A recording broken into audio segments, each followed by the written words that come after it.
Até os anos 90, a Fórmula 1 misturava equipes profissionais até a raiz do cabelo com equipes não tão profissionais assim, dispostas a se promover. Foi o caso de Andrea Sassetti e sua Andrea Moda, uma equipe com jeitinho de picaretagem. Salve, amigos autoclássicos! No vídeo de hoje, vamos contar a história da que, para muitos, é a pior equipe que já pisou no paddock da Fórmula 1, mas teve tempero brasileiro e até um milagre operado por ele. Apertem os cintos, pois essa história é louca! Está aberta a nossa caixinha de Natal. Contribua com essa tradição. Temos muitas novidades para o ano que vem. O nosso Pix está no comentário fixado. Deixe o seu like, inscreva-se no canal, assista aos outros vídeos e ative o sininho para não perder nenhuma novidade. Agora, sem mais delongas, pegue um café, acomode-se na cadeira e acelere com a gente.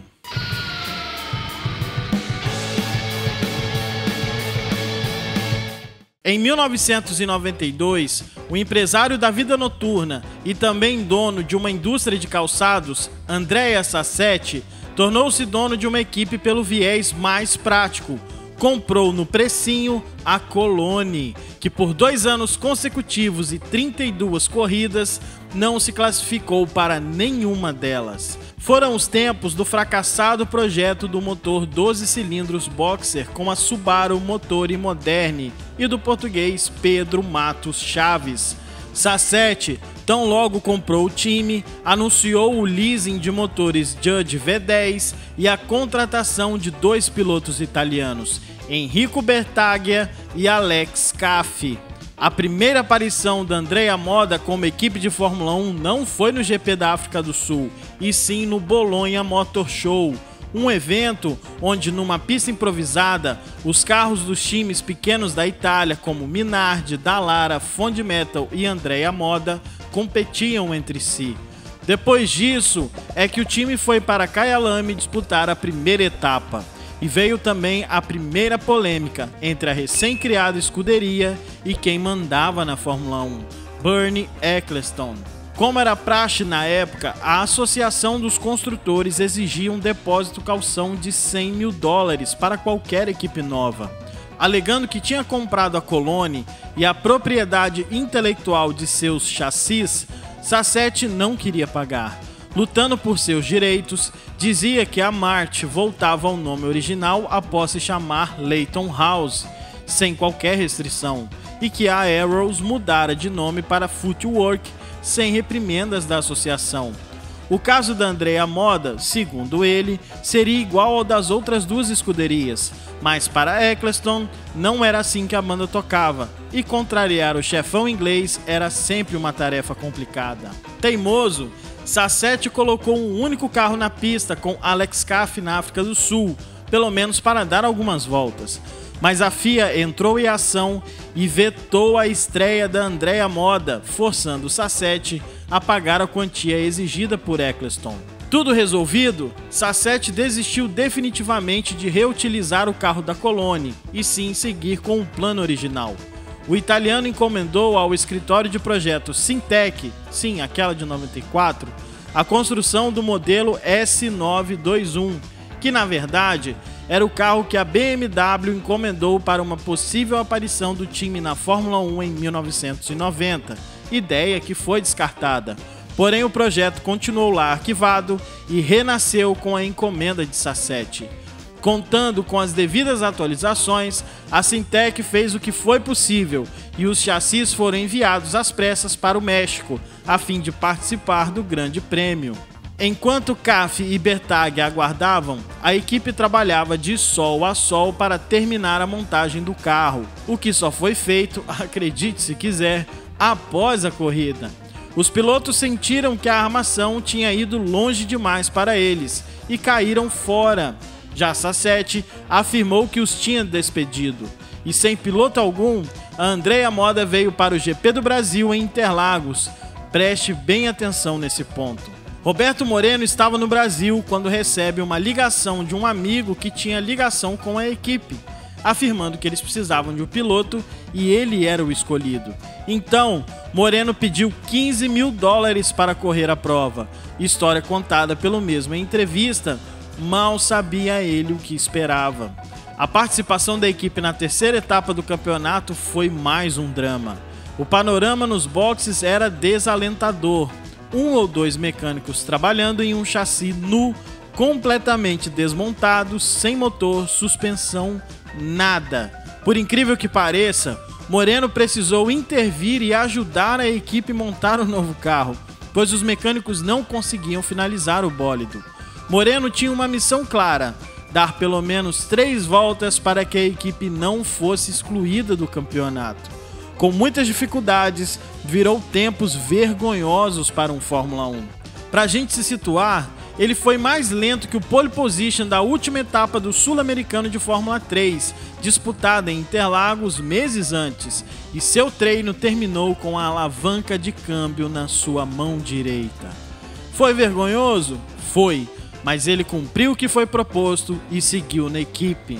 Em Barcelona, na Espanha, finalmente a superlicença concedida a Perry McCarthy, que havia sido chamado sob uma condição curiosa. Ele não receberia salários e nem teria suas despesas pagas.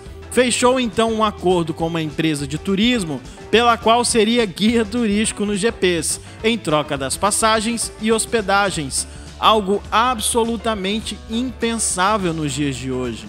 A equipe conseguiu aprontar um segundo carro e o piloto sentou no S921 de numeral 35, engatou a primeira marcha e, acredite, quebrou após andar 3 metros. Moreno também não teve a mesma sorte. O motor de seu carro foi para o espaço e ele nem se pré-qualificou. Em San Marino, os dois treinaram. Treinaram é um jeito gentil de dizer. Moreno ficou a 7 segundos do melhor tempo e McCarthy a ridículos 15 segundos. Mas a próxima etapa era Mônaco. Se prepare. Sabiamente, Andrea Moda concentrou seus esforços em Roberto Pupo Moreno, pois ele sabia que se existia uma chance do carro correr num grande prêmio, o circuito de Monte Carlo era o ideal. Antes da corrida, eles foram para um autódromo no sul da Itália, que era bem pequeno e travado, e Moreno, junto com a equipe, trabalharam incansavelmente para preparar o carro para Mônaco. O milagre começou a acontecer. Na pré-qualificação, Moreno foi mais rápido que a Ford Metal de Andrea Chiesa e a LaRusse de Yukio Katayama, assegurando assim um lugar entre os 30 que iam para os treinos oficiais. Tudo isso sem o contagiros que não funcionava. No primeiro treino classificatório, com um tempo de 1 minuto 24 segundos e 945 milésimos, Moreno consegue a 20ª marca entre os 30 carros aptos a qualificar. O prêmio para o brasileiro vem das demais equipes. Ele foi aplaudido de forma unânime por engenheiros, mecânicos e dirigentes por seu extraordinário esforço. No entanto, seu tempo não melhora e na segunda sessão Moreno cai na classificação. Mesmo assim, ele vai largar. Ele terminou à frente das Brabhams de Eric Van der Poel e Damon Hill, que viria a ser campeão do mundo em 96, do Ford Metal de Andrea Chiesa e da Marte de Paul Belmondo. Moreno dera tantas voltas com Andrea Moda nos treinos que era impossível prever quanto tempo o carro ficaria na pista durante a corrida. Mas só pelo fato de o carro participar de uma largada, o milagre já havia sido operado. No início, muitos pilotos abandonaram. Sendo assim, Moreno chegou até a 19ª posição na 12ª volta, quando o motor, envolto numa nuvem de fumaça, quebrou e ele teve que abandonar. Mas o milagre já estava operado. A façanha de Moreno fez com que alguns patrocinadores aparecessem na Andrea Moda, mas a picaretagem de Sassetti começa a aparecer. Ele falha o pagamento à fábrica de John Judge, que se recusa a fornecer os motores para o time disputar o GP do Canadá. Às pressas, a equipe consegue uma unidade emprestada pela Brabham, sendo equipada no carro de Moreno. O motor durou apenas 4 voltas antes de fundir. Na próxima etapa, novo problema para o GP da França, e não é técnico ou financeiro. Uma greve de caminhoneiros bloqueou as estradas que levavam ao circuito de Magny-Cours. As demais equipes conseguiram encontrar um atalho e chegaram a tempo dos primeiros treinos. A Andrea Moda não. Os equipamentos ficaram presos no engarrafamento e os patrocinadores, insatisfeitos com a ausência da equipe, foram embora. Em Silverstone, uma atrapalhada histórica. Os dois carros foram para a pré-qualificação mais uma vez e McCarthy, arrogante, foi tentar a sorte com pneus biscoito numa pista que já secava. O resultado não podia ser diferente. Ele ficou a 27 segundos do pole position Nigel Mansell. No GP da Alemanha, outra história folclórica envolvendo McCarthy, sempre ele.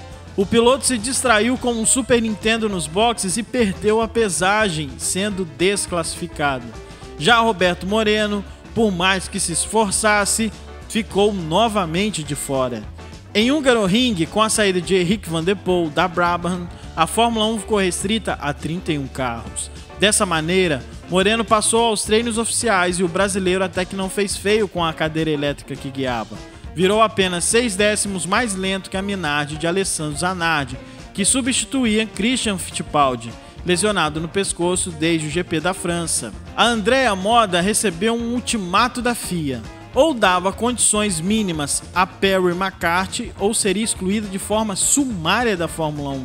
E foi nesse clima que a escuderia viajou para a Bélgica, a 12ª etapa do campeonato. A Brabham, que já se encontrava em situação financeira precaríssima, fechou as portas e a partir daquela data não haveria mais pré-qualificação.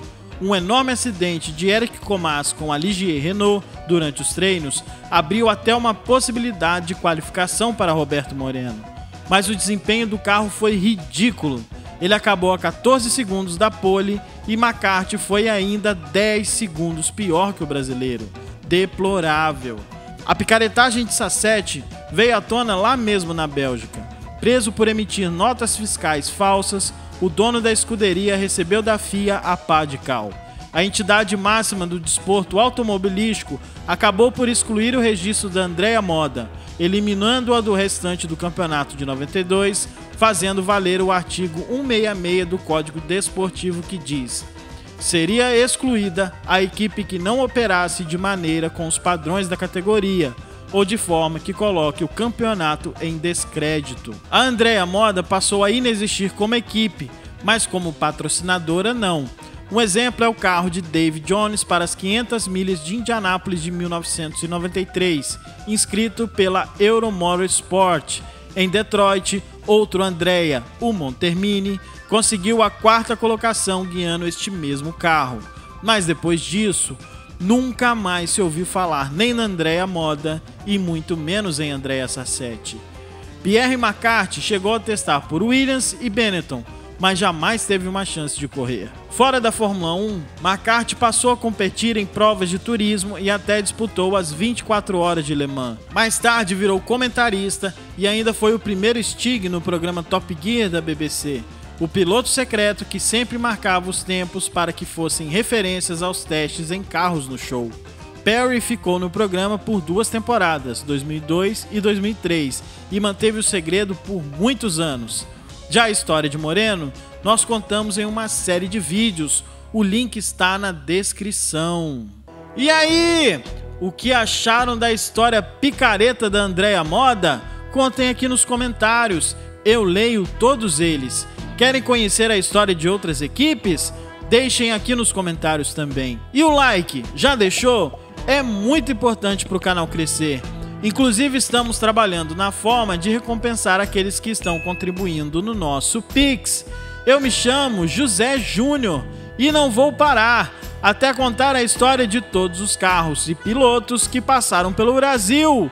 Um grande abraço e até o próximo vídeo. Tchau!